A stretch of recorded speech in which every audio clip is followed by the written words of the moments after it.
Assalamualaikum warahmatullahi wabarakatuh. Selamat pagi dan semangat pagi. Salam literasi. Perkenalkan, nama saya Della Safira. Saya dari kelas 12 MIA 1, SMA Negeri 2 Rantau Selatan. Di sini saya akan menyampaikan kembali isi buku novel yang berjudulkan Dian yang Tak Kunjung Padam. Pengarangnya adalah Sultan Takdir Alijah Bana dan diterbitkan oleh Dian Rakyat. Tebal buku ini adalah 156 halaman. Di sini saya akan memberikan ringkasannya. Novel ini menceritakan tentang kisah cinta antara Yasin dan Molek. Sebelum kita masuk ke kisah cinta mereka berdua, saya akan menceritakan tentang Yasin. Yasin adalah anak tunggal dari orang tuanya. Ia tidak memiliki kakak ataupun adik. Pada saat umur 20 tahun, Yasin telah ditinggalkan oleh ayahnya karena ayahnya telah meninggal dunia. Sekarang harta satu-satunya yang ia miliki adalah ibundanya. Ia sangat ingin membahagiakan ibundanya. Pada suatu hari, Yasin dan ibundanya pergi ke Palembang untuk menjual paru dan pisangnya dengan menggunakan kapal yang mereka punya untuk mengarungi Sungai Musi. Sesampainya di sana, ia berhenti di dekat rumah yang besar dan tinggi. Rumah itu adalah rumah Raden Mahmud, seorang bangsawan yang kaya raya.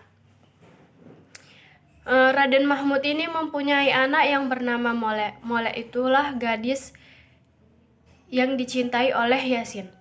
Kisah cinta mereka dimulai dari sini. Dengan tak sengaja, Yasin dan Molek bertatap mata. Pada saat Molek ini hendak pergi mandi. Selang beberapa lama mereka saling bertatap mata.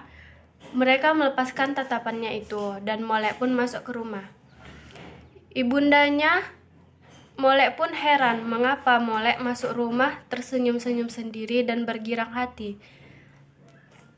Lalu ibundanya Molek berkata seperti ini, sudah besar putriku, cantik pula dianya, siapakah yang akan menjadi jodohnya kelak?" Tetapi orang tua Molek belum ingin mempersuamikan anaknya itu karena Molek ini merupakan seorang anak yang disayangi. Tak beberapa lama dari itu, setelah Molek memasuki kamarnya, Molek ternyata masih terbayang-bayang atas tatapan Yasin tadi. Yasin dan ibundanya pun telah menjual paru dan pisangnya tersebut. Lalu mereka membelanjakan uang hasil jualan mereka itu untuk membeli peralatan kebun dan kebutuhan mereka sehari-hari.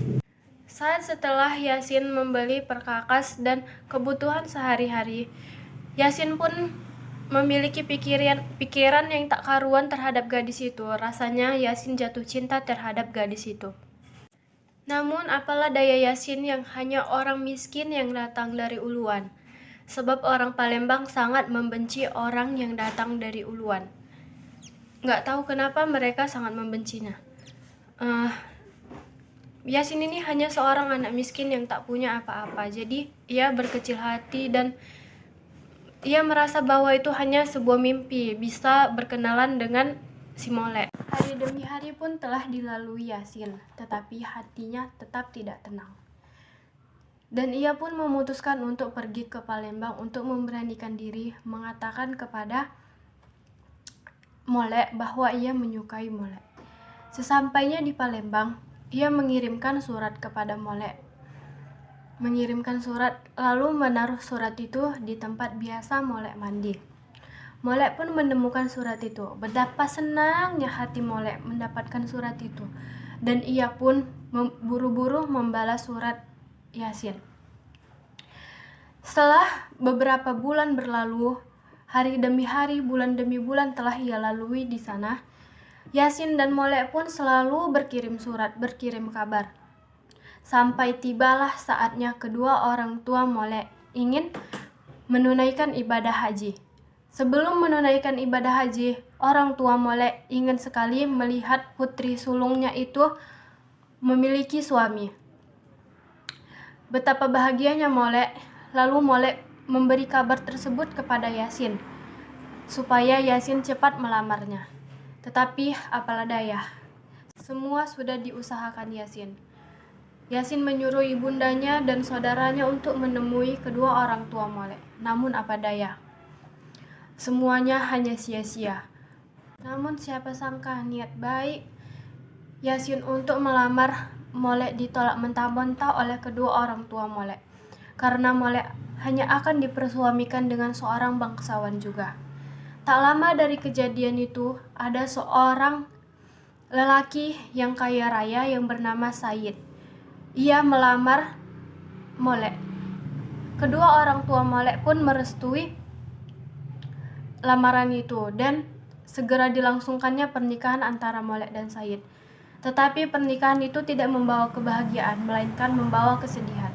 Karena setelah menikah, Molek mengatakan kepada Said bahwa kedua orang tuanya menerima lamaran Said hanya karena harta. Dari situ Said menjadi kasar kepada Molek. Jadi Molek hidupnya penuh dengan penderitaan. Kabar penderitaan Molek pun sampai ke telinga Yasin. Dengan tidak tega, Yasin pun menemui Molek.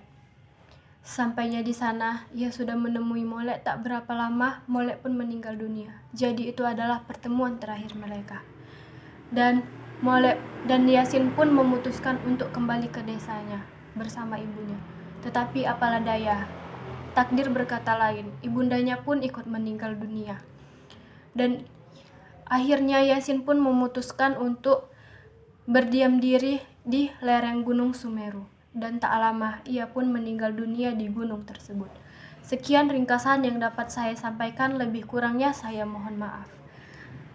Saya akhiri dengan taufiq wal hidayah. Wassalamualaikum warahmatullahi wabarakatuh. Semangat pagi, selamat pagi, salam literasi.